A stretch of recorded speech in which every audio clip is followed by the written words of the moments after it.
Hello, everyone. This is Sachin Patel, and today with me, I have a very special guest. We have Gillian Joy Whyatt. Gillian is a member of our team and a significant member of our team because she helps our patients with mindset. So today we're going to be discussing mindset as medicine. I'm just going to give everyone a few moments to log in, Gillian, before I do your formal introduction. But Absolutely. while we're waiting for everyone, I would love for those of you tuning in to let us know, where you're from. That's a good place to start so we can give everyone shout outs and see who's here from the furthest reaches of the earth. So let's see where everyone's from. Okay, we've got Kara from Scottsdale, Arizona. Awesome. Welcome. Welcome, welcome. And we have Catherine from Santa Clarita, Olympia. We have Anne from Seattle, Linda from Northern Michigan, Tiffany from Wisconsin, Brandy from Ohio, Cherry from Wisconsin, Shelley from Tulsa. Got a Riley from Toronto. Welcome, Riley. We're just down the street from Excellent. you. Melissa from Columbus. Awesome. I see Kyla from Toronto. Welcome, Kyla. Mike from Nashville. Welcome. All right. We've got some very awesome, enthusiastic people. Today's going to be an awesome presentation. So Yeah. let me just pull up my couple of slides that we have for everyone today. We're going to have a very casual conversation. I hope that's okay with everyone. Yeah. We're just going to have some fun. That's my main objective for today, is just to have some fun, answer some questions, and let's see if we can do that and transform some people's lives, which I'm certain we'll be able to do. So we've got lots of people, and I see the numbers keep pouring in. So I'm just going to give everyone a few more minutes to get logged in. If you're just tuning in, today we're talking about mindset as medicine. I've got a very special guest, Gillian Joy Whyatt from our team. She's our mindset mastery coach, and we're going to show you how we use your mind, which is the most powerful instrument that you own and possess. We're going to teach you how to take control over it, because guess what? It's been programmed by somebody else, and we'll talk all about that today. And again, we're gonna go pretty deep. We're gonna make sure that everyone's questions are answered, and we're gonna have a lot of fun in the process. So we've got lots of people tuned in. Thank you for everyone who's joining us. Thank you. Thank you for sharing where you're from. It looks like we've got a lot of people from all over the world that are joining us today. So welcome. A warm welcome to you all. All right. So Gillian, why don't we start with a little bit about yourself? How did you get into this space to start with? Let's go there. Wow. Well, it's been a journey. So the journey begins basically when I was beginning to have my family. And I realized that my mindset was not where it needed to be. Just intuitively, I knew, because I had some childhood trauma, some things that happened. And I realized that I needed to do some work before I became a mom. And that led me down a journey. My oldest daughter is now almost 18. So it's been an 18-year journey. And it led me over the years to discover that the mind is a powerful thing. And sometimes we feel powerless, though, because of it, because it is so vast and, like you said, deep. It can go so deep, and we can feel like we're getting lost. And for a number of years, I did feel lost. I didn't know who I was. I didn't know who me was, anymore. And during that journey, I began learning some really neat tools and strategies that awakened my mind and made me realize that there's so much more to me than I ever thought. And that got me really excited, because intuitively I knew that I was a great person, that I was magnificent, that I was created for something, for something pretty cool. And I began learning different tools and strategies that literally led me where I am today. Originally, I got into this industry for personal development. That's originally why I started taking the training, where it led me to where I am today. Okay, awesome. What has been your biggest revelation through this process, would you say? What's been your biggest aha moment? My biggest aha moment was the fact that I needed to lose control to gain control. So I had to surrender to my own unconscious mind, to my, to my natural sort of way of being, learn and grow through that, go through some breakthroughs, reprogram my unconscious mind. And that's kind of where I went, oh, wow, okay, that's it.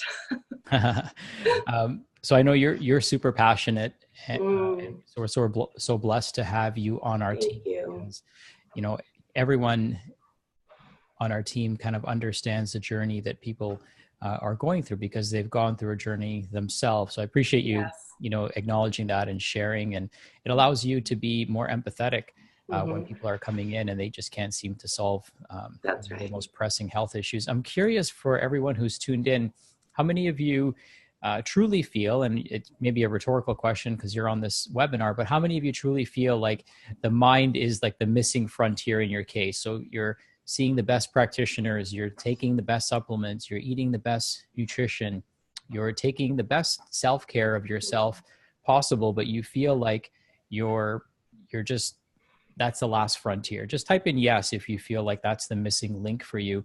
And perhaps it's just, you just don't know what the next steps are. And of course, scientists are baffled by the way the mind works, by the way it's so amazingly capable to take care of ourselves and construct our lives internally and also, project our lives externally. And so there's so much to this amazing instrument that we owe a debt of gratitude to. But I think the best form of gratitude we can show for the mind is to take the best care of it possible. And what I always recommend to people is to pay attention to not just what goes into your mouth, but what goes in your ears, what goes in your eyes, what goes in your nose. All of those things actually matter because they regulate our neurological function. So today we're going to be talking about some of the more beautiful aspects of the mind versus the technical aspects of the mind. And, Gillian's going to be talking about how she helps patients kind of unravel their medical mystery, because when people come to us, they're usually taking the best care of themselves possible, but there's just something missing. And this is now becoming more and more acknowledged in mainstream medicine because we're starting to see more case studies coming to the surface of people who are addressing these mindset and kind of mental and emotional traumas that are holding them back from their best life. And, through the processes that we're going to talk about today, you're able to uncouple some of those things. And it's basically like a light switch going off, which is the cool part.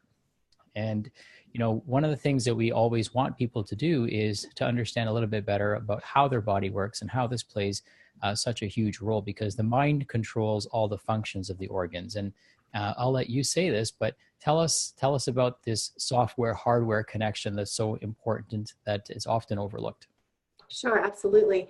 So the unconscious mind runs our autonomic nervous system, right? It is our autonomic nervous system. So we don't have to think about, breathing, our circulatory system. We don't have to think about digestion. And what people don't realize is that our body is our unconscious mind. So when we actually really think about that for a minute, then we go, wow. So everything that I think affects my body and vice versa. And it just goes, even deeper than that. And really what happens is exactly, it's all connected. We talk about the mind-body connection. To me, it is truly, it's one. So what the mind, believes, the body achieves. And when we really take a moment to be present and realize this and become aware of this, it's almost like an aha moment where we go, everything that I've been thinking, everything that I've been saying, the words that I'm using are literally affecting my body. The emotions that I'm not releasing, those negative emotions that I'm keeping stored within my body, and I'm not releasing them properly, or I'm not healing from that past trauma. Sometimes we don't even realize what that past trauma is. There is always a root, and people just come and they don't even realize what's going on. So yeah, and what I have on the screen for everyone to see is the autonomic nervous system, which is what regulates our basically our entire physiology. And so if our brain is set into the stress switch being flipped on, which is known as a fight or flight response, or we're constantly being bombarded by stressful stimuli because of the way our brain is programmed. Remember, every experience is neutral. It's just the emotion that we attach to it that is very important. So you could have two people going through the exact same thing and very similar experiences going on at the same time, but it's going to be the past experiences and what we believe to be true and the narrative that we attach to the experience that creates a shift in our physiology.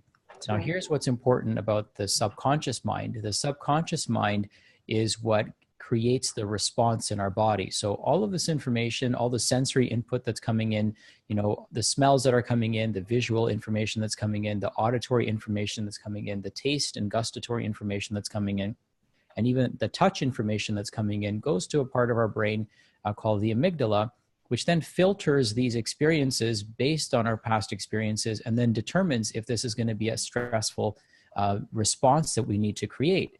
Now, what ends up happening is the stress response takes place immediately before the conscious brain, right, the smart part of our brain that maybe would want to react differently. The reaction in the body has already taken place. So if you believed subconsciously something is stressful, or that you have a preconceived notion about a situation or a smell or a visual or whatever the case may be, your body's going to produce an instantaneous stress response. Regardless of how you try to rationalize it, that response has already taken place. That's right. And when that stress response takes place, then your heart rate increases, your anxiety levels increase, your pupils dilate, so you become sensitive to light, you become more sensitive to sounds, your digestive system shuts down because your body thinks you're in fight or flight all the time. Your reproductive organs shut down because your body's like, we're not going to have a baby if you're under this much stress all the time, because nobody's ever said, I have so much stress. If I just had a baby, my stress would go down, right? Never. So stress is built in birth control. So some people's minds and the way they perceive the world keeps them in this constantly sympathetic state. But what we need to have happen if healing is actually going to take place is we need people shifting into a parasympathetic state, because you can use the same nutrients, the same food, the same supplements that you're taking. And if those supplements are being told by the body to deal with the stress response, then that's what they're going to do. That's right. So taking the best supplements and creating the wrong internal dialogue and response is not going to solve your problem. And so we need to get people to switch into this parasympathetic state. And if that can happen, then and only then can healing take place, because now the software is healing the hardware, right? So your organs, your joints, your body materials are all the hardware, which is being programmed and controlled by the software. So today, that's the nerdiest we're going to get today. But today we're going to talk about how to reprogram the software so that you're not constantly trying to fix the hardware. Most people don't have a hardware problem, they have a software problem. But our whole medical system is designed around fixing the hardware problem. And that's why they replace body parts. That's why they cut you open. And that's why they snip things out of you, because they think it's all a hardware problem when in reality it's a software problem. And the medical system doesn't really have the tools, or has not developed the tools to measure these elements, right? So they're not looking at you from an emotional and mental perspective, they're looking at you from a chemical perspective or a physical perspective. And that's why all of the testing and all of the imagery and diagnostics is set up that way. Does that make sense to everyone? So do you see why our system will always miss this? It will never ever get to the bottom of this because they're not even looking for it. But do you see how impactful it is to switch the brain from a constantly stressed out state and a fear state into a more relaxed and healing state? Just type in yes if that makes sense to you, because this really has to click for the rest of what we're going to talk about to make sense. You have to accept this, which is the truth. I'm not telling you anything that you won't find in a physiology textbook. But you have to accept this, because once we accept this, then we can actually do something to change it. Otherwise, people are just going to keep chasing the hardware and cutting out things, installing things, and blaming things when it's really the software. So that's right. I think this is going to be a very, very important conversation, probably the most important conversation that many of you have ever had in a setting like this. And I hope it leaves all of you asking more questions and raising more curiosity. But most importantly, I hope it gives you hope. I would imagine that most people have thought about the significance of mindset in their healing journey, but have probably not had a structured way of approaching the problem to actually solve it. So we intuitively know that the mind is involved in this process, but how do we create structure around actually resolving it as a component of healing? And that's why your work in our office is so important, because we recognize that, yes, we can, as clinicians, focus on the hardware, but we need somebody to really dial in and get the hardware working better by reprogramming the software. That's so right. It looks like most people get it. So that's awesome. So thanks for all the yeses, ladies and gentlemen. Yeah. We're just gonna, this is my favorite topic. And I know, Gillian, it's your favorite topic. Yeah, I just want to add to this as well. So you talk about, our bodies need to be in a state of, relaxation to be able to be healing. Well, the difference between us and animals is that when they have a perceived threat, their system, goes into play for them to get them away from that perceived threat. Once they're away from it, everything goes back to normal. They release that energy. All their system, I'm not the doctor, so all their system, begins to operate and function how it should be, so that they continue going about, grazing and reproducing and, being a part of nature. However, as humans, we experience that fight or flight response. We get into that anxiety happens, and we hold on to it, and we do not release it. We've never really been taught how to release that anxiety or that energy like animals do naturally in the wild. Well, I would imagine a lot of that is suppressed, right? So if you think about in our school system, activity is not as rewarded, or it's not done as much as it used to. Like recesses, they're cutting those things shorter.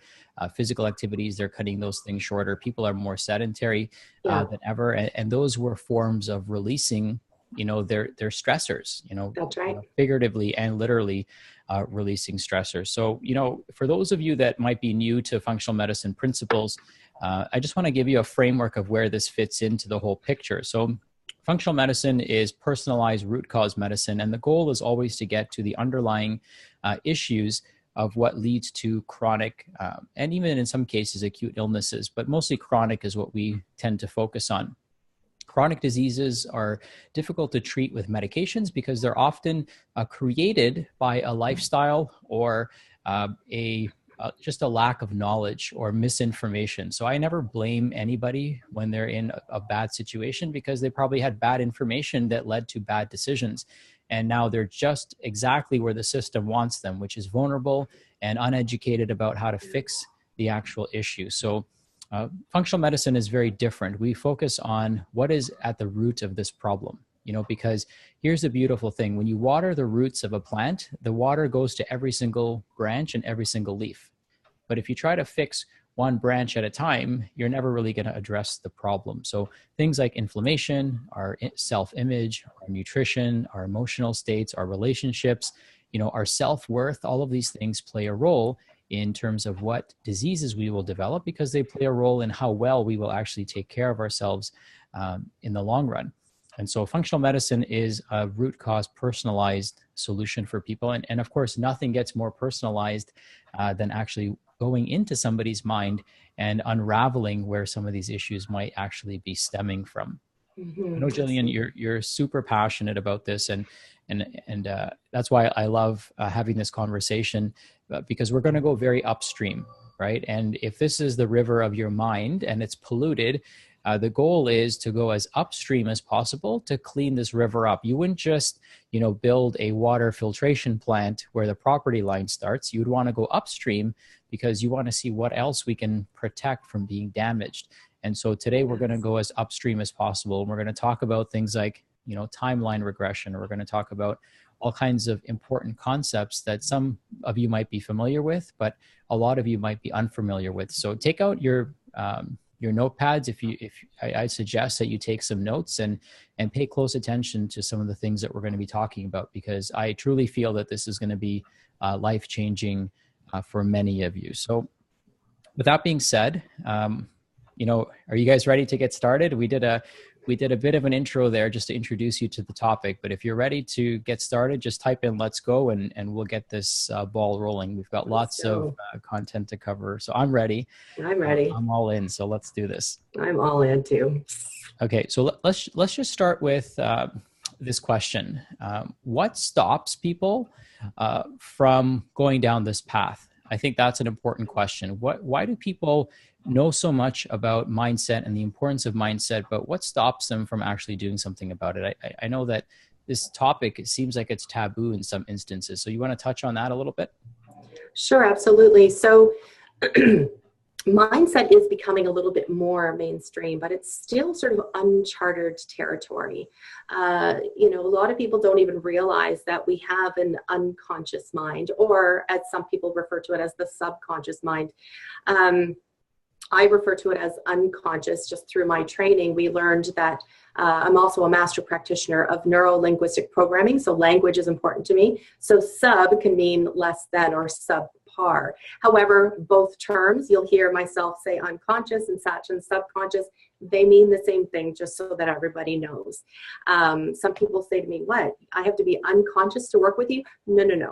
It's not like that. So what stops people from coming to me is just they don't understand. They don't have the knowledge, or an awareness to bring them to a place to say, I need help in this area. Or, usually what happens, they just like, something's not right, or everything else, in my life is going great.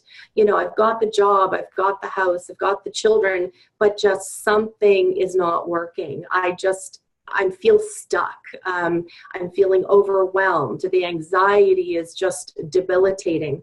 And they just can't put their finger on it. So when they come into the office or talk to us, that's when they begin to go, okay. And that's where we are able to discover the root. So it's really just, you don't know what you don't know, really. And that's the reason why we're doing this tonight. Right. It's just that I find that for some people, it might be opening up doors that they're afraid to open again. Sure. Yeah. Especially when you're dealing with some trauma or some things that people are trying to suppress. Right. And I think maybe we can talk about this just a little bit, but there's a big difference between releasing something and suppressing something. Mm-hmm. Because when you suppress something, it's always there. It's like carrying a 5-pound weight around. It's always there. Absolutely. No matter what we do and how we try to lift it or, compensate for lifting it.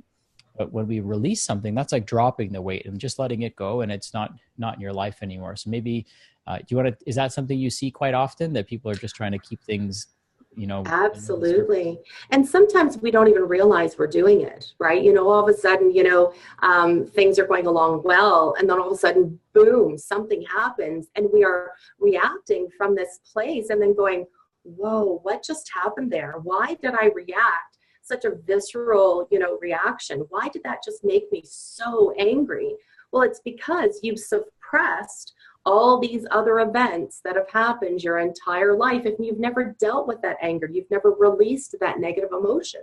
So it builds up and it builds up and then actually what it does, it takes up, residence within your body somewhere. This is where we get dis-ease and illness, because it's literally residing somewhere within your body. And it's so important to release it and let it go.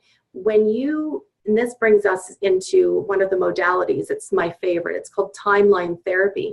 And the whole purpose of that is to release negative emotions from past significant emotional events. Sometimes you don't even know what this significant emotional event is. The great thing about the work that I do, a lot of it can be content free. I personally don't need to know the entire story, because I'm a hypnotherapist. So I'm a tour guide of your unconscious mind.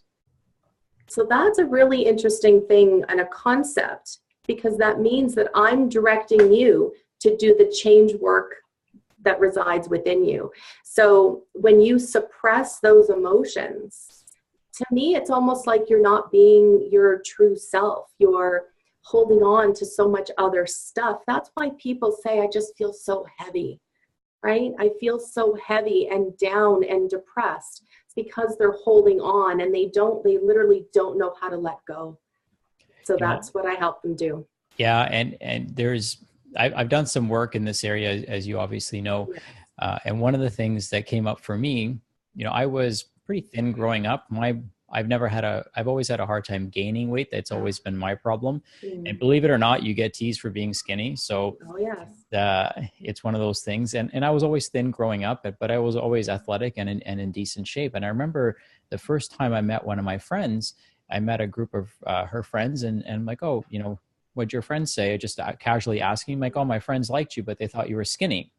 And I was like, okay. And, that clicked in my brain that I need to do anything possible to gain as much weight as possible, as quickly as possible. So I started taking all kinds of protein shakes, all kinds of pre-workout powders, post-workout powders, during workout powders. And I went from 135 pounds to 185 pounds. Wow. And so, and then at one point I'm like, why am I doing this? And I traced it back to this event, because all my friends were like, dude, you need to, you're getting too big now, is what I would get. Right. And I took that as a compliment, not realizing that I was actually creating a lot of problems for my body, carrying around all this extra weight because of one thing that somebody said to me. That's right. Yeah. Right. And sometimes what happens when that one thing is said to you, it gets stored into the unconscious mind. And then over time, you even forget what that situation was. Mm-hmm. Right. And you don't even realize it, like you said, until all of a sudden it was revealed to you again. You really had no idea why. Yeah. And you can justify the behavior, right? Because the behavior in the world's view is a good thing. Oh, this guy works out a lot. But the why behind the workout was very different, right? It was actually to please somebody that I've never even met again.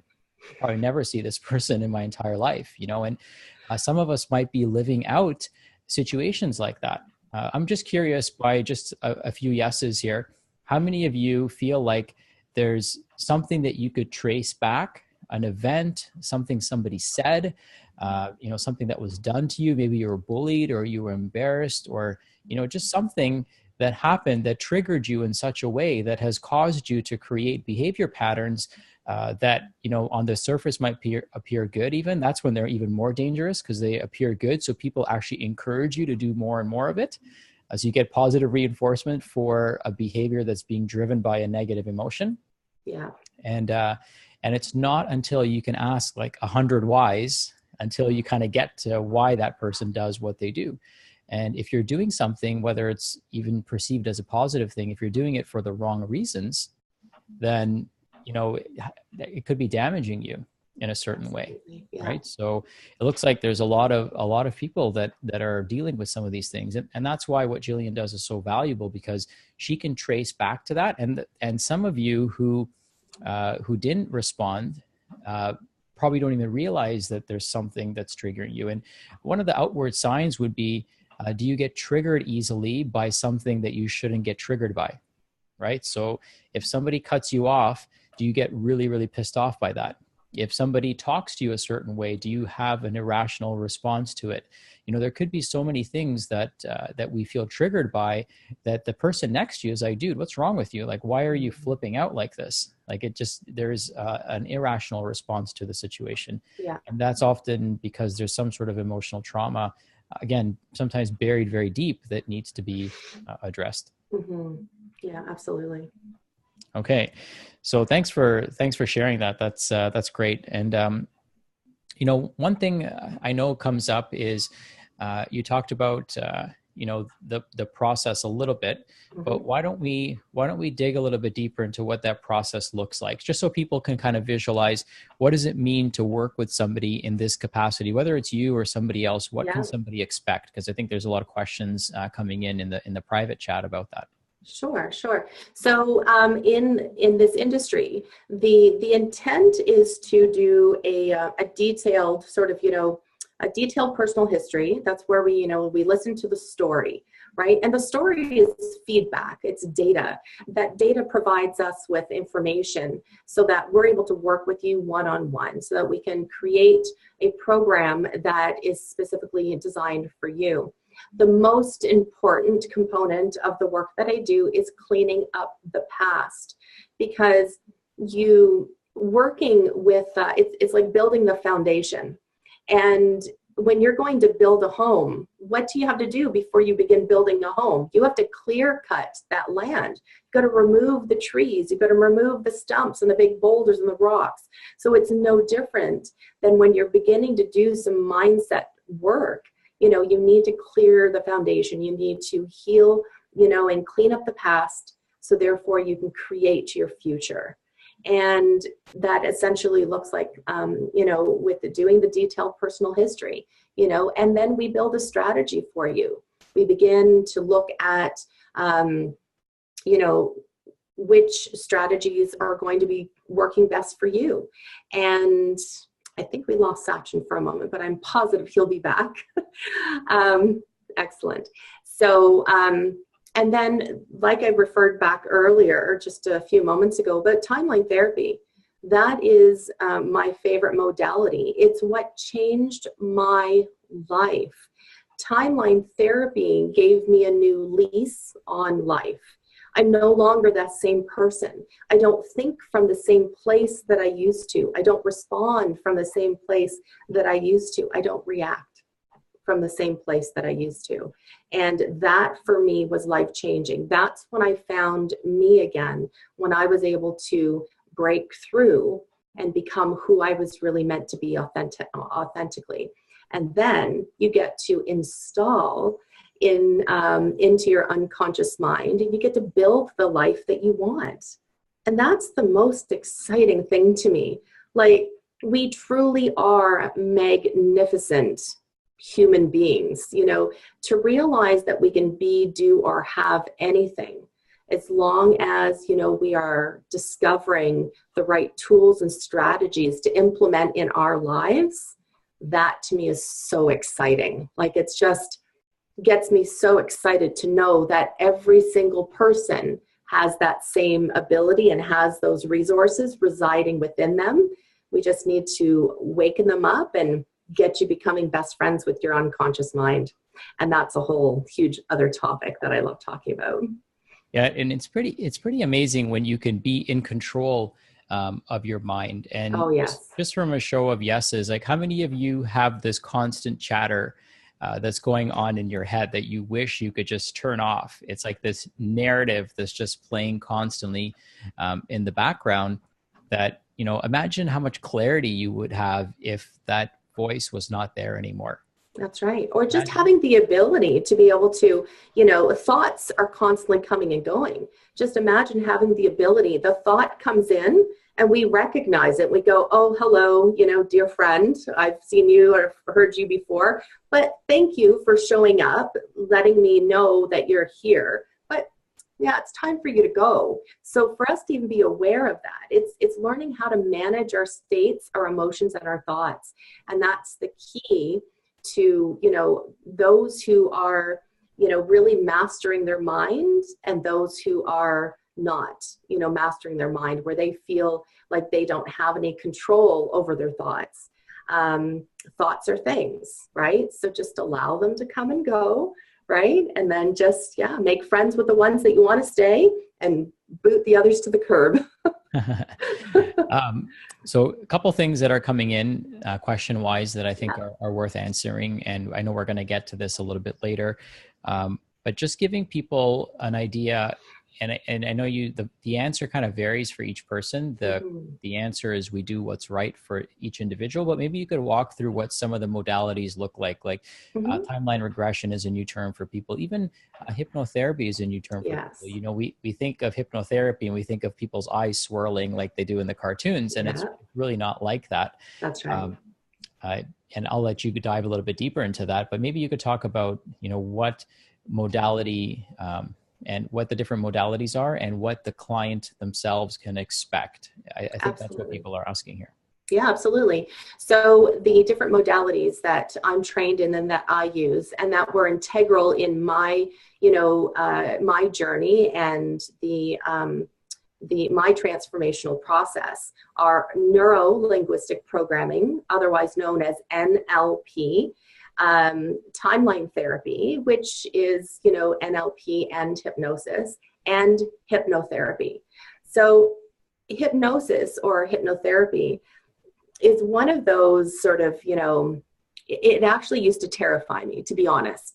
I thought, I don't want anybody knowing my innermost thoughts. There's things in here that I just don't want to share with people, and I didn't really want, somebody controlling my mind, right? That's what TV and Hollywood has taught us. Even if you have kids out there, you'll know about Captain Underpants, right? Great movie, by the way. It's a cartoon.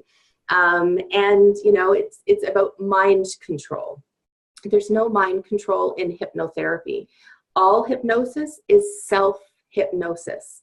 I'm teaching you how to become best friends with your unconscious mind, bringing awareness to you that you, again, have all the resources residing within you, awakening that within you, getting you really curious about your abilities, about what you're capable of.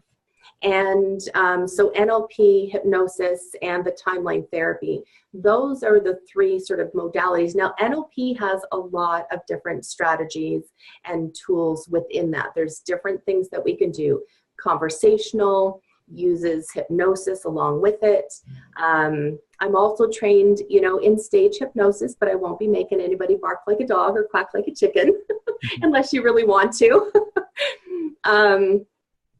So it's the important thing is just really being open, just really being open to the possibilities, to really testing what you're made of, and that's when I really encourage people, get really curious about even how we are created and what we can do. Yeah, I want to give people a visual just so they understand, that trance state that you're talking about.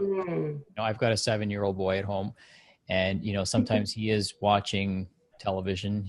We don't have cable TV, but we do have videos that he watches, and you could be yelling his name, and he's all there, but he's just like completely dialed in. And he's in the zone.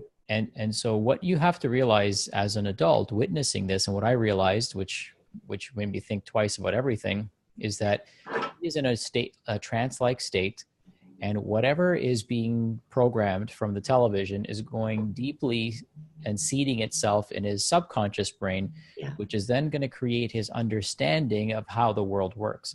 So between the age of 0 and 7, the things that are going into our brain are basically sowing the garden of our mind and our belief systems. And this is why some of you, give me a smiley face if this is you. You've tried your whole life swearing up and down that you would never become your parents, and now you've become your parents, right? So if that's you, put a smiley face in the chat box, because I know that's me, and I'm okay with that. I love my parents. They're totally awesome, and I'm glad I'm like them. But many of us swore we would never be like them, and that's who we've become, because they sowed the garden of our mind, and they taught us how the world works. And not just them, but all the experiences we had between the age of 0 and 7, but we spend the majority of time with them. And so sometimes the way they've programmed us, the belief systems, the values that they've instilled in us, whether it's scarcity around money, whether it's self-image issues, whether it's not talking and not being the center of attention. These are things are ingrained in certain people's cultures. So people never speak up for themselves, or they never take action, or they never invest in themselves, because they have this very deeply seated, value system, and their values and their parents' values don't have to be the same because times have changed. Right. So it's really interesting how this all plays out for people, even as an adult. It's That's right. really fascinating to see all this. And so thanks for kind of painting a picture of how this process might look for somebody. So it happens in a very controlled environment. Mm-hmm. You work with clients remotely, so you could be anywhere in Yes. the world. Yeah. And I do have clients all over the world. Yeah. Yep. And so it could be done, through a conversation, one-on-one conversation like this. It can be done over the phone. It can also, of course, be done in person. I do need to be able to see them. That's integral to the work that I do. Yes. I can have the discovery call on the phone, but I need to be able to see you when I'm doing the real work. Yeah. Right. Okay, good. Yeah. So it's really cool to be able to, experience this type of intervention, because it can have such a profound and permanent response, right? Mm-hmm. So once that switch flips, then the benefits are permanent. You don't go back to that place again. And it's just amazing to see some of the shifts that you've helped people create. I wanted you to maybe share a case study or a story of a client that you've worked with that, everything the switch just flipped, because you get lots of testimonials from people, on their ride home. So their they pull over on the side of the road and they text message you before they even get home, because they had such a mind blasting experience. So maybe you could share a couple of stories like that. Sure. So with that one, that was really exciting because this specific client was just blown away by the questions that I had been asking. So she was kind of revisiting them as, she was driving home, and she began to giggle, because she was even revisiting, and then even trying to bring forth, what the problem was, now, and it just wasn't there. And so the process and the results that she got made her giggle, which usually that's what happens. And more often than not, what happens is that a client will come in, and because they're so raw, emotionally, they're almost like a faucet or a tap that is constantly on. The emotions, I guess it's almost like their cup.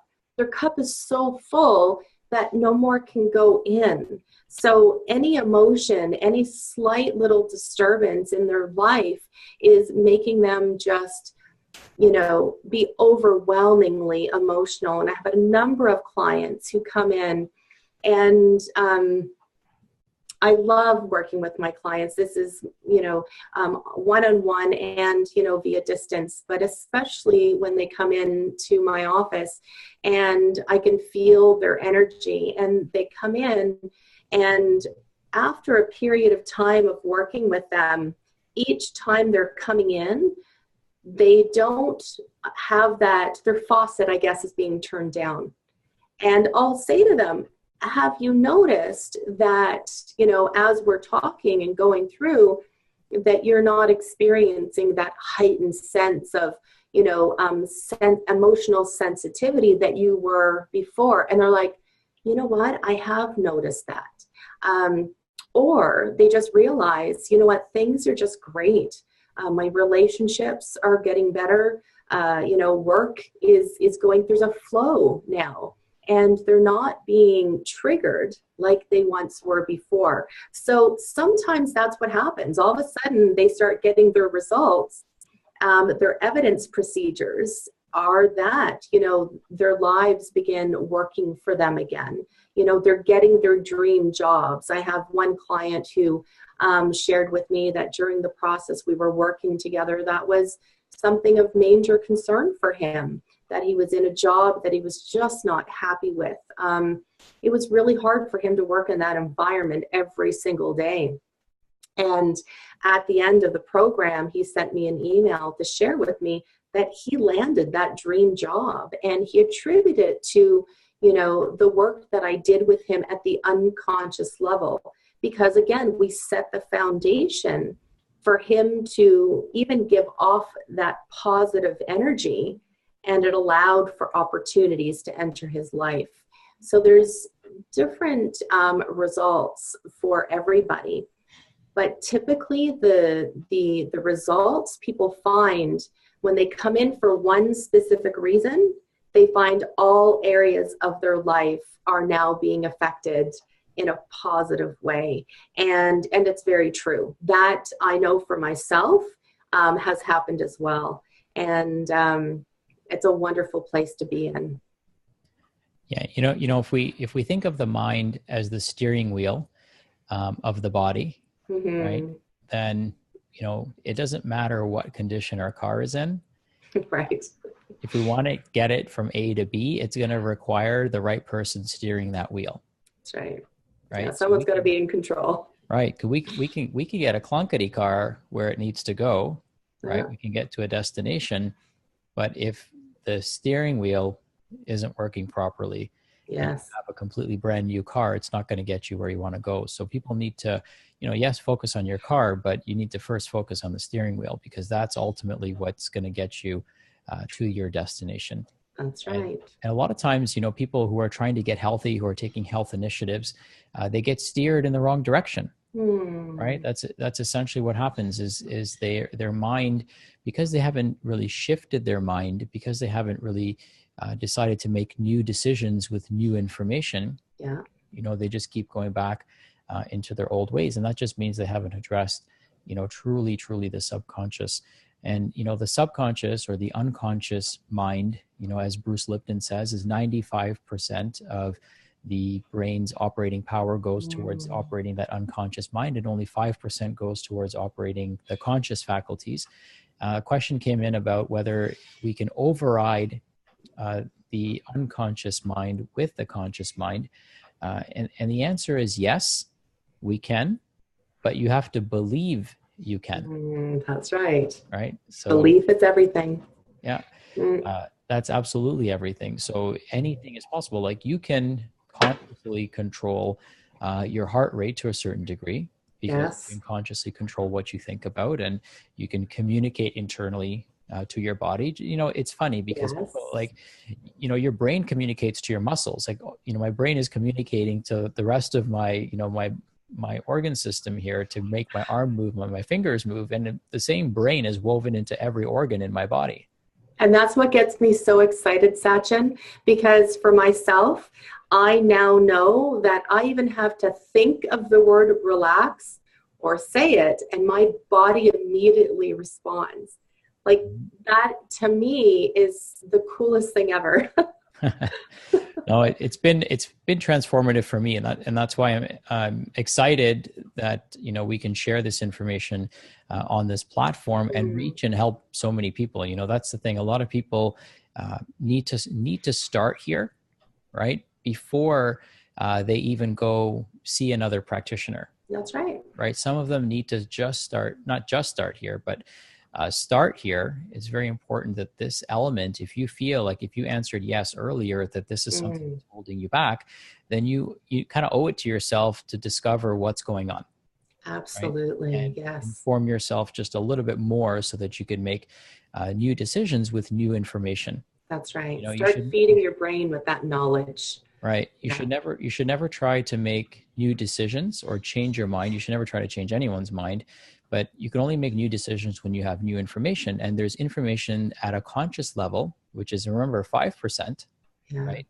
And there's information at a unconscious level, because there's lots of things that you do and say as a person and ways you behave and react that are part of that unconscious element. And you can't have conscious awareness of it. So these are blind spots that people have. And that's why that when that shift takes place, you're regaining control of 95% of your brain's operating capacity.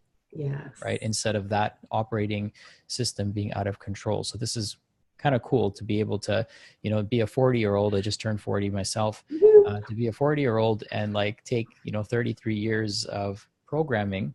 I feel like I've had great programming from my parents and great values and things like that. So I'm very, very blessed. My grandparents did a great job raising me as well.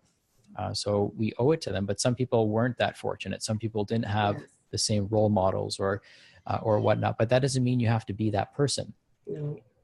Right? You don't have to be that person. One thing I will say, which we can talk about a little bit more, and then I want to be sure to take people's questions. There's lots of questions coming in. But I was having this conversation with my mom, and maybe we can touch on this as a good, interesting piece to discuss.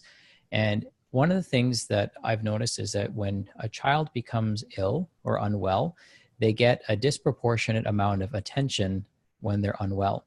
Yes. And so what we do is we program the unconscious mind to think that, hey, if this body needs attention, I need to be sick. And so what ends up happening as adults, when we feel undervalued, underappreciated, when we feel ignored, when we feel like we're not getting the attention that we deserve, whether it's emotional attention, whether it's physical attention, right? Whatever it might be, then the unconscious mind goes back to this inner child and says, hey, if you want attention, if you want people to, pay attention to you, then I have the perfect strategy. And it creates this reality. This is a theory that I have. I could be way off here, but it creates spot on. that reality so that people will perpetuate in illness, because if they didn't have their illness, then they would go back to blending in and not getting attention anymore. And so I've seen this over and over again, but maybe you've seen this over and over again. I'd love to hear your thoughts on that. Yeah, absolutely. So what happens is that that typically is an unconscious process, right? Because children, they say, any attention, is to them is attention, bad or good. And that is meeting unconscious needs. So they're not consciously saying, oh, I'm going to behave badly right now so I can get some attention because mom and dad are constantly, on their devices, right? They just know that, hey, when I have this behavior, then this is what happens. To them, it's a good thing. And it brings us back to how important language is, right? So we talk about so many people, especially that have health concerns, say, oh, I've got such a bad back. Well, if you're referring to your back as being bad, then of course it's not going to feel good, right? Mm-hmm. Language is so important. So that internal dialogue that we're using, it absolutely will directly affect. It's coming back to being in communication with our mind and our body. So if we're giving it a direction that it's a bad back, or, whatever language that you see, I don't even use that. So I have a hard time even bringing it up.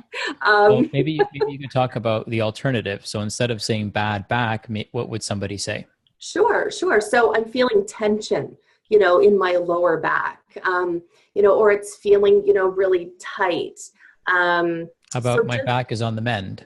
Right. Or exactly from that perspective. Yes. So my back is on the mend.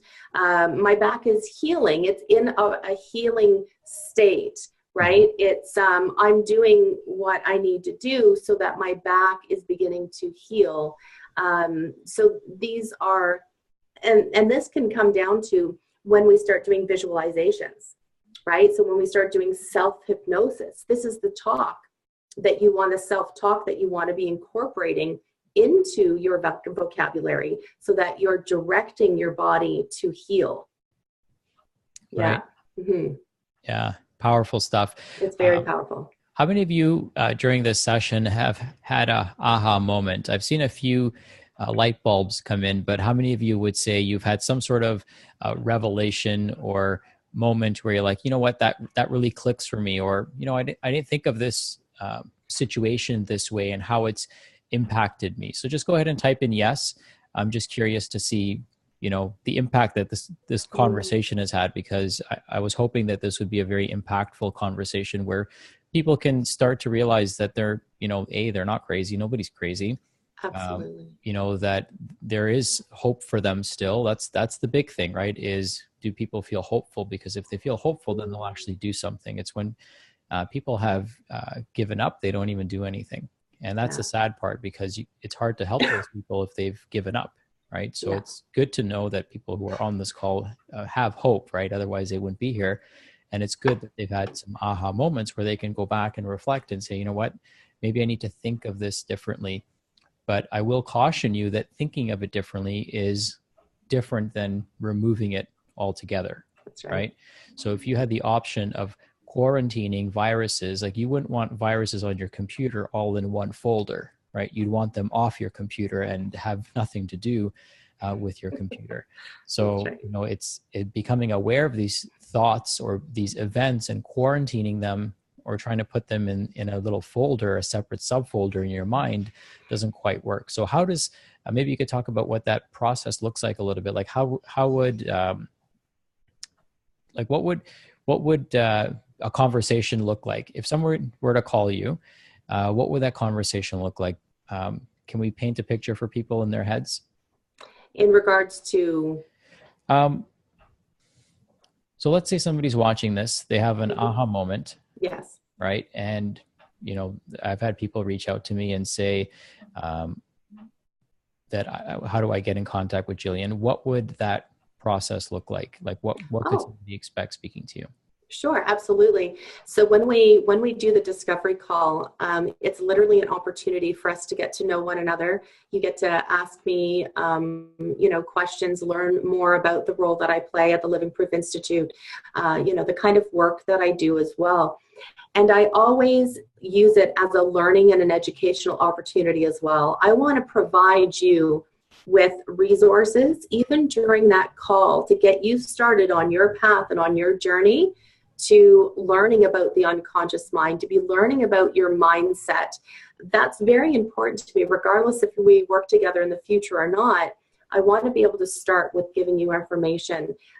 You then also get to be, very open with me as well and share with me, what your journey's been like. And when you share with me, it gives me a window into what I'm able to do for you. And not so much even what I'm able to do for you, it's what I'm able to do with you, right? Because this is a do with process, not a do to or a do for.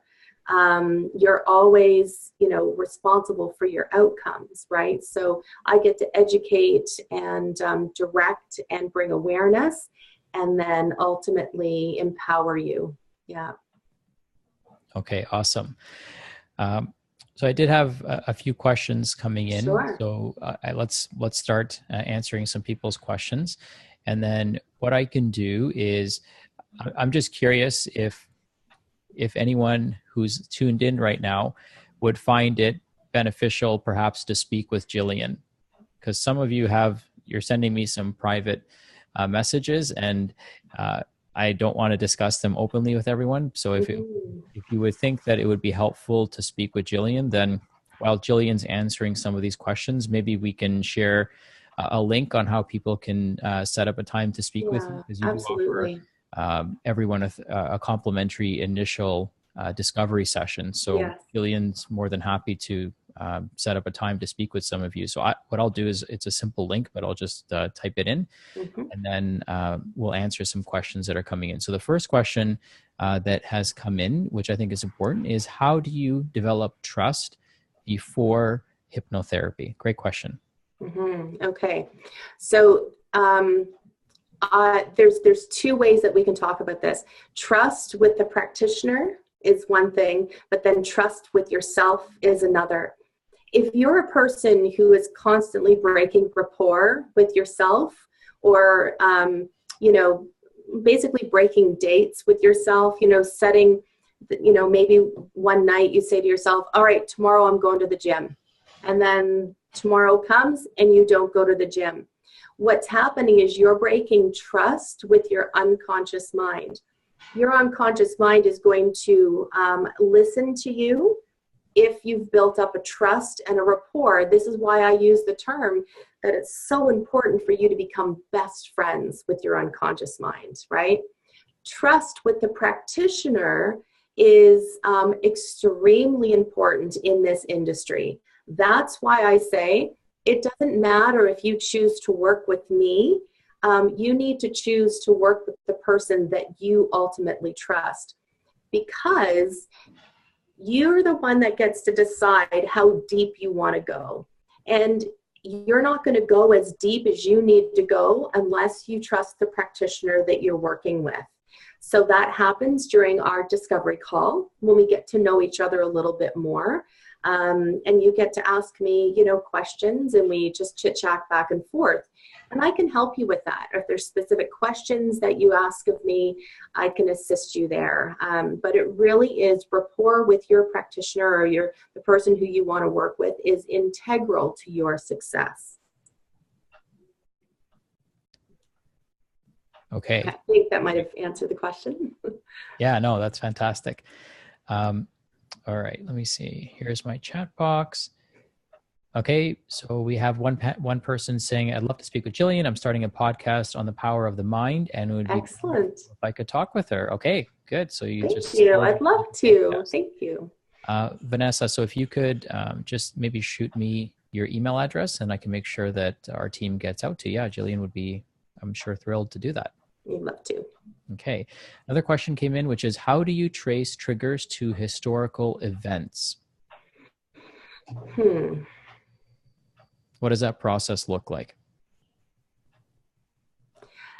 Sometimes it's not really, I guess sort of what is important is to discover the processes and your strategies as to why you do what you do right now. How do you do what you do, right? Learning about the triggers or what's happened in the past is important, but sometimes it's learning on what we're doing right now. So I guess kind of where I'm going with this is that cleaning up the past, okay, removing those triggers, clearing away those negative emotions leaves you in a place where they no longer become relevant.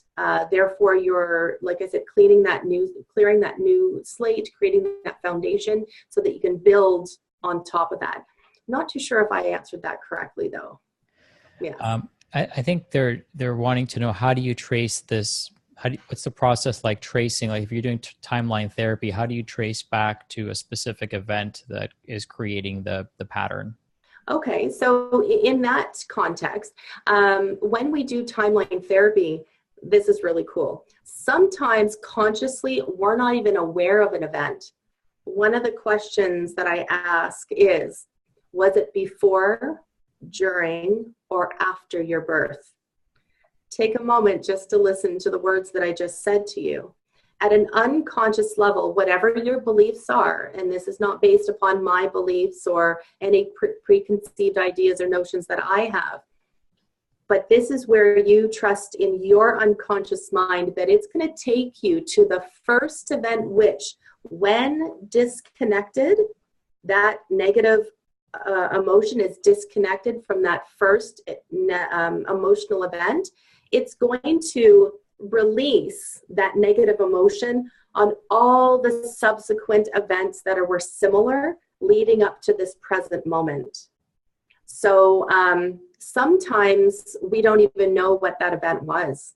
We just know that once we get through that process, and it's done through a very specific wording that we use to journey along the timeline, and once we get to that place, we test it. And that's where we go, okay, so I feel an actual shift and a change in my body. However, I don't consciously, I'm not consciously aware of what that actual event was.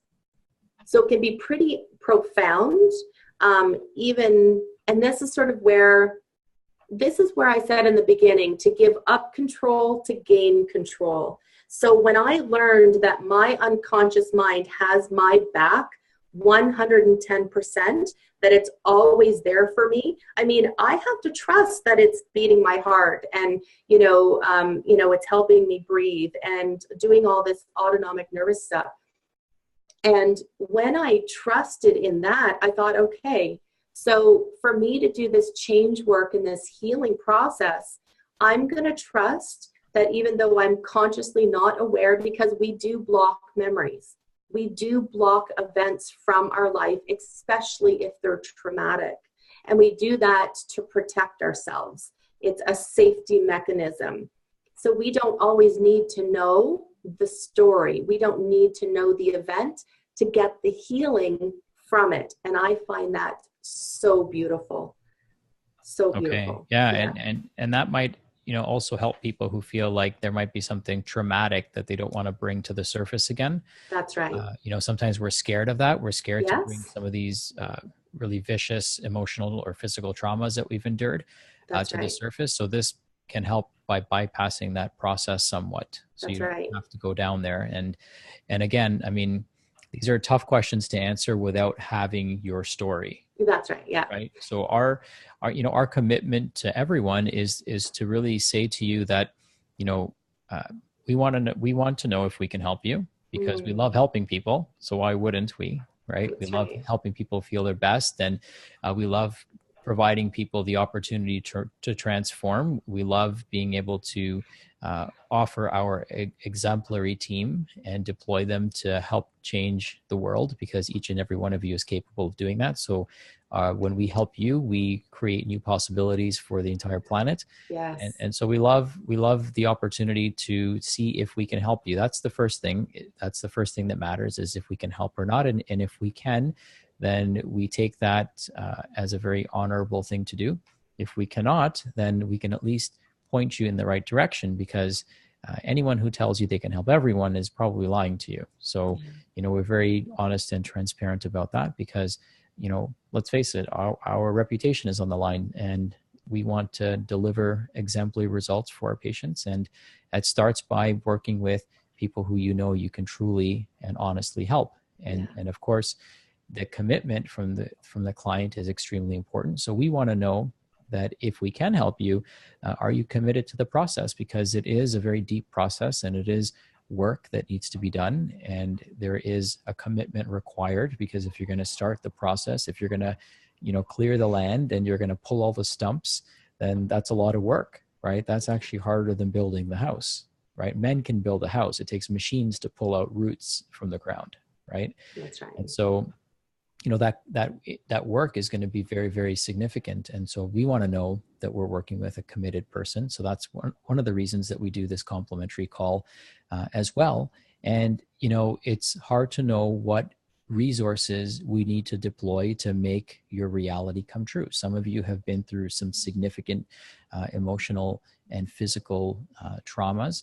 Some of you might have just a couple things that you need to work around, or maybe you've done some work in this area already and you don't need a complete overhaul. You just need an update, right? We don't need to format the whole hard drive. We maybe just need to do a little plug-in or something. And sometimes it just helps to have a different set of eyes on your case. So, that's what this opportunity is. You just go to speakwithgillian.com, and in a couple of steps, you can schedule a complimentary 30-minute consultation with her. It's over the phone, or it can be done through video. And as a bonus, one of the things that Gillian's offering is she's going to send you, when you register, she'll get an automatic email letting her know that you've scheduled an appointment, and she's going to send you some bonus materials as well. So she's going to send you some of her favorite documents and some of her favorite movies that you can watch before you get on a call with her, so you can be inspired and, again, feel hopeful that this might be an answer to some of the things that are holding you back from living your best life. Remember, the mind is the steering wheel. So you've got to fix that first. And this is an opportunity for many of you who may not be in any of our programs to be able to work with Gillian one-on-one and not have to be necessarily in a functional medicine program, because we do have the mindset mastery aspects of our care. One of the things that when Gillian joined our team, one of the things I said to her is that we're a personal development company disguised as a functional medicine clinic, right? My primary objective is to help personally develop people. And we know that if you want to be personally developed, you have to have your health, but you have to have your mind as well. The mind is beautiful, and it's so amazingly capable of accomplishing things. So let's take a few more questions. Sherry is saying that, Gillian, this was wonderful and so hopeful, and I'm so grateful. I don't know if it's Cherry or Sherry, but thank you, Sherry, for sharing. Thank you. Danielle says, thank you for inviting me. Both of you are very generous souls, and we are very attentive to the needs of your clients. Oh, thank you. And absolutely wonderful and amazingly capable humans. Awesome. Thank you. Brenda's asking, what are your favorite books on this topic? That's a great question. So anything by Dr. Joe Dispenza is my favorite. A couple of my favorite books are his You Are the Placebo, and also my ultimate favorite is Breaking the Habit of Being Yourself, How to Lose Your Mind and Create a New One. Love the title. Yes. Because that's essentially exactly what my work does. You break the habit of being your old self and you get to create a whole new you. And it's a beautiful process. So those are my sort of, favorite books and go-tos. And I know, Sachin, you've got a couple favorites as well. Biology of Belief is phenomenal as well. Yes. Deepak Chopra, again, just phenomenal. There's so many great authors out there who are really, really in tune to the workings of the mind. And the great thing about this industry now, or this, this topic, is that it's becoming to be backed by science and research. So we're actually getting concrete results in regards to, the importance of mastering the mind and how you go about doing it. So neuroplasticity is a real thing. There's lots of such amazing feedback that's coming in for you, Gillian. I don't know if you can see the chat, so that's great. Thank you, everyone, for the love. Yes. It's very appreciated. We've got a few more questions coming in, and I just want to honor your time, Gillian, because I know you're at home. So let's take a few more, and then yes, this replay will be available. If you have questions that remain unanswered, like I said, schedule a time with Gillian. She's expanded her schedule, so we've made herself available this week, so you can schedule with her. I know there's like a storm of people that are going to the website right now to schedule. Welcome. If you have any issues, because two people might be trying to schedule the same time, so it is kind of first come, first serve. So if it gets a little glitchy or something, then just try again, because you might have two people that are trying to book at the same time. So if that happens, then just try again. Yeah, take a deep breath and know that whatever time you choose is going to be the right one. Yes, there you go. Well put. We had a question come in about EMDR and how it fits into this process. Do you have any comments on that? I'm not quite familiar with the EMDR. I am a little bit. It does use hypnosis to a degree. So but again, I can't speak to it. That's something that we could chat a little bit more sort of on a one-to-one, but EMDR is not my scope of practice. Okay, fair enough. Yeah. Thanks. And I would say that I know about EMDR, but I don't, I know, and I could reach out to somebody. I could reach out to a patient of ours who does do EMDR. Oh, cool. What her thoughts are. I know you might know Ajmal, so we can, wonderful. We can reach out to her. Okay. Yeah. Yeah. So we'll get back to you. How was that? I think that's fair. Let me see. Okay. So it's Pat. We'll get back to you, Pat. I'll make sure we do. Let me write that down, actually.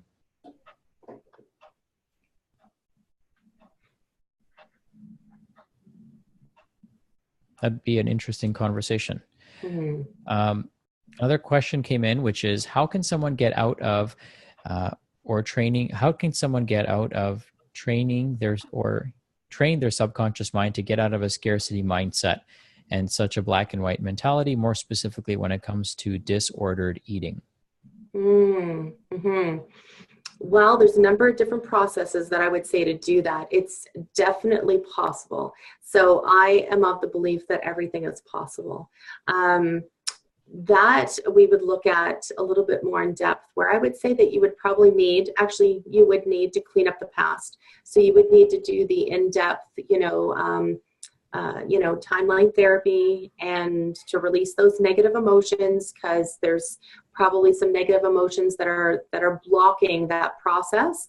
And then there's a strategy that you've got playing Like there's a program that you've got playing in your unconscious mind that is leading you to do these behaviors or these processes, strategies. We have strategies to do everything, on how to do everything. We have a strategy how to get up in the morning. We have a strategy how to go to work. So the eating component is also a strategy. So I get very curious and I learn how you do that. I actually get you to explain to me. So if I were you, walk me through how you do that. Once we do that, we can actually change the process. We can actually develop a new strategy and a successful strategy, and we can install that into your unconscious mind. Yeah, and one thing I'll say about disordered eating and scarcity is that, our parents almost guilt us into eating too much food, right? So we feel guilty about, finishing our plate, even though we feel stuffed. Right. Or in some instances, people were, when they were unwell, right? That would be the modality of intervention, would be a home cooked meal or, mom's loving meal. And that's how we were loved. That's how we were loved by our parents. So then the mind says, okay, how close can I get to replicating this? Well, I can't bring that physical person in front of me, but I can eat that food because that replicates the event in some way and it creates the physiological response that we're craving. So it can show up in so many different ways. My parents had a scarcity mindset versus an abundance mindset in many instances. And I had to come to a realization is that they actually were living in scarcity because that was their reality. And so the reason that became my reality or way of thinking was because between the age of 0 and 7, that was my parents' reality. So that was my understanding of the world. My understanding of the world was that no matter how stuffed you are, you have to finish your plate, right? No matter how much money you have, it's never enough, right? And, it's really funny, like the patterns that you see in people who have a scarcity mindset, once you kind of, this fog lifts and you start to realize it and you start changing your behaviors, you start to understand why people are a certain way and why they're stuck in a certain way because of the way they think. So, I had to break free of this scarcity mindset, and it wasn't an easy thing to do. I still have my parents on my shoulder if I want to buy myself something nice, about, you could buy this cheaper somewhere else, or wait a few months and it'll go on sale, right? Or maybe it'll go on clearance. Like we have this running joke in our family that, it's never winter at the Patels, right? So what that means is that if we want to buy a new winter jacket, then it would be like, winter's almost over, right? And then when it's springtime and all the jackets are on sale, like, we'll buy it in the winter. They'll have new designs or new styles, right? So you have this like never coming winter from a jacket standpoint, because you're kind of stuck in this scarcity loop. Oh dear, I guess. Right? Our parents know what they know. Yeah. Yes. And so their reality essentially becomes our permanent reality. Right. And this is why a lot of people get stuck in this trap of they feel like no matter how much they have, it's never enough. So they keep having to buy a newer car, keep having to buy a newer purse, right? Or a nicer house. Like it's never enough. And they have to keep working harder. No matter how much money they make, it's never enough. So they keep pushing themselves. And unfortunately, they never become happy either. That's right. Yeah. So, or they were raised with nothing, and now it's an overabundance, right? Yeah. Yeah. A couple of questions coming in about weight loss. Can working with you help with weight loss? I know you've got some great stories about that, so I know the answer, but maybe you want to answer that and share something. Sure, absolutely. Well, weight loss, absolutely. There's a huge component of weight loss, or we actually say in my industry, we release weight. When you lose something, you can find it again. So there's that language. We would like to release it and let it go. Yeah, absolutely. We have, different, things that we can do to help your mindset. I do know at Living Proof Institute, we have a phenomenal program that Dr. Navaz does for his metabolic reset program, which I was a participant of and had phenomenal results and continue to go on my journey with that as well. So to me, that's a beautiful combination of what Dr. Navaz is doing, and then also the mindset component. So this is sort of why, Dr. Sachin and I are having this conversation is to bring awareness to different options that you have so you can choose what's best for you. Absolutely, in regards to releasing weight, we can work with the mind to ensure that there's different programming there for you so that you set yourself for success. Mm-hmm. Yeah. Here's the thing. We think all day. Right? Yes. We use our minds all day. Yeah. So even if you could have 1% increase in efficiency of using your mind, I mean, that opens up so much. But imagine you could have 10% increase in efficiency or a 50% increase in efficiency. I mean, this is how, for me personally, this is how I accomplished so much in such a short period of time, because your brain can condense time. Like you can do things in very, very short periods of time when you have a focused mind. That's right. When you've got all this junk software going on in your life, then we expect junk hardware, right? Like your brain built your organs. Your nervous system tells your organs exactly what to do. That's right. So how can we just keep trying to fix the hardware when the software is telling the hardware how to run itself, how to rebuild itself, how to die and replace itself? That information is all coming from the neurological system in the brain. So if we try to keep fixing the hardware, which is what our medical system is trying to do, and we cut out the hardware, or we're trying to put artificial hardware in without fixing the software, that's right, we're going to get the results that we're looking for. And this is why medicine, if we continue to exclude the mind from the healing process, and this is probably why the mind has been excluded, because if people realize how powerful their minds were and they realized they all had one, then they would learn how to use it and they would learn how to heal themselves. Yes, at one time we did realize the power of the mind. So when you take a look at the history of hypnosis and hypnotherapy, it was used, back in, the Greek, in the healing temples. They were called sleep temples. Hypnosis was used for surgery before we had ether, right? So I mean, we did realize, and then things started to shift, as you know, with the more modern medical system. And we got all these, so we're almost coming back full circle to realize again our true potential and what we're truly capable of. And this is why the education is so important. Yeah, and just this isn't new. Yeah, no, it's not. And I've read in so many places that the greatest discovery of our time will be the power of the human mind. And yes. I want to share with people a really quick exercise, and I just challenge everyone to do this. It's probably an experience you've all had, but just type in yes. There's so many of you that are still on the call, so thanks for hanging out with us. Yeah, thank you. So type in yes if this has happened to you, where you think of somebody and you pick up your phone to call them, and they've either already called you, you've missed their call, or you pick up the phone and it's them calling you. I just got chills. Or texting. Happens all the time.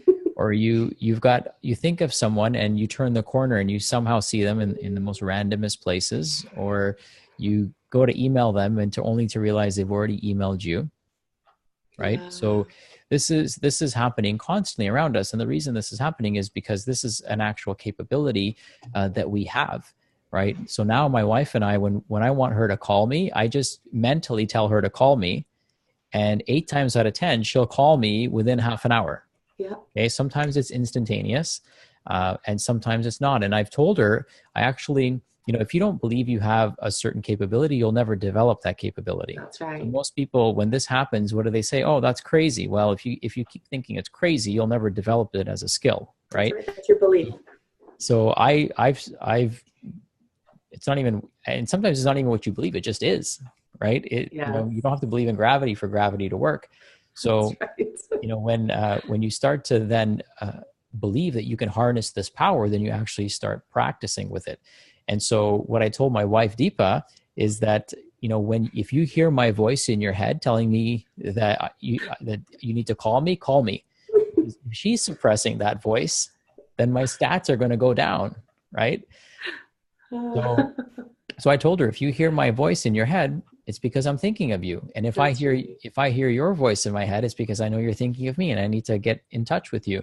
So That's once we right. opened up this dialogue, which for some people Mm, sounds like super out there and wacky and crazy, but to us, it's a capability, right? Some people call it crazy. Some people call it capability. yeah. And if you develop it, then amazing things start happening. Like I'm working on this skill with my son. So I'll put my forehead next to his and I'll tell him, what are you thinking about? Right. Or what am I thinking about? And so we started developing the skill. Imagine, learning about this when you're 40, when you're my age, or imagine learning about this when you're 7 and developing it for an entire lifetime. Where would that get you? Wow. Oh my goodness. Right. Think about the amazing power to be able to harness this gift that we have. So it's Yeah. pretty cool, right? I mean, this is powerful stuff, right? When you can truly accept this, and then not Mm, just accept it. So like a lot of people are going crazy saying yes, yes, yes, but what are you going to do about it? mm-hmm. Right? Like knowledge is not immunity. So, just because you know about something, it doesn't make you immune from developing that problem. It's action is what creates immunity. Yeah. So now the question is, what do we do about it?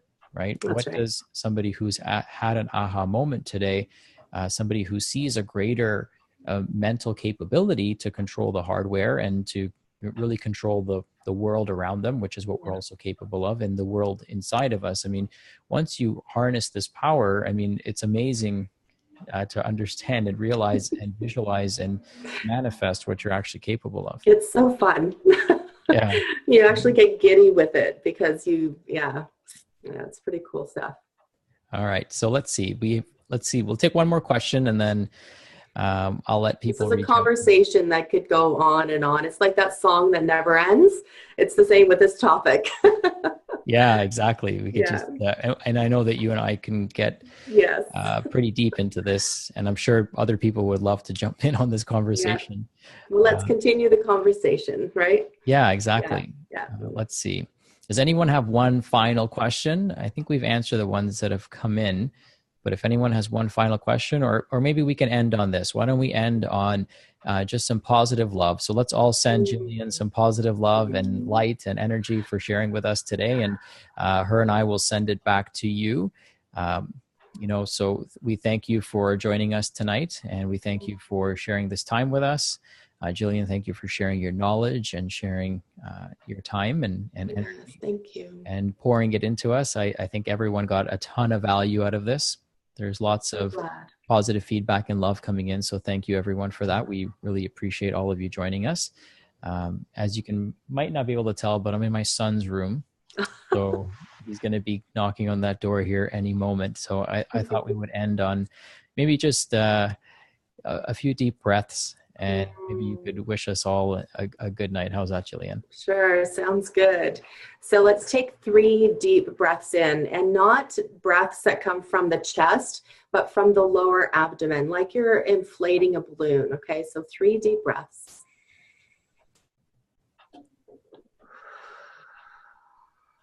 And relax and let go.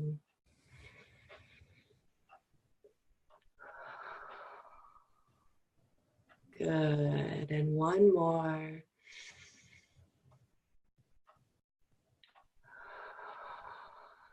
Good. Wonderful. I wish you all a beautiful rest tonight with wonderful dreams, allowing your unconscious mind to work out anything that you're working on right now, any questions that you maybe have, that you may be pondering. Your dreams are your unconscious mind's way of working things out. So listen closely to those dreams, and yeah, just keep being open and aware. And thank you so much for everybody who's been here with Sachin and I tonight. Thank you. And thank you, Sachin.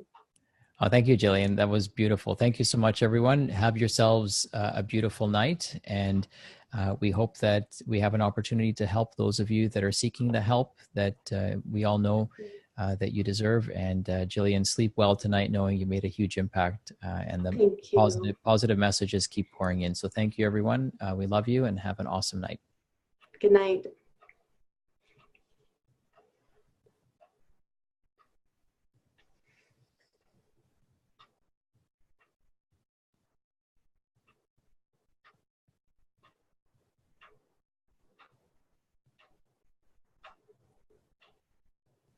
Good night, Gillian. Good night. Thanks, Sachin. You're welcome. Have a great night. You too.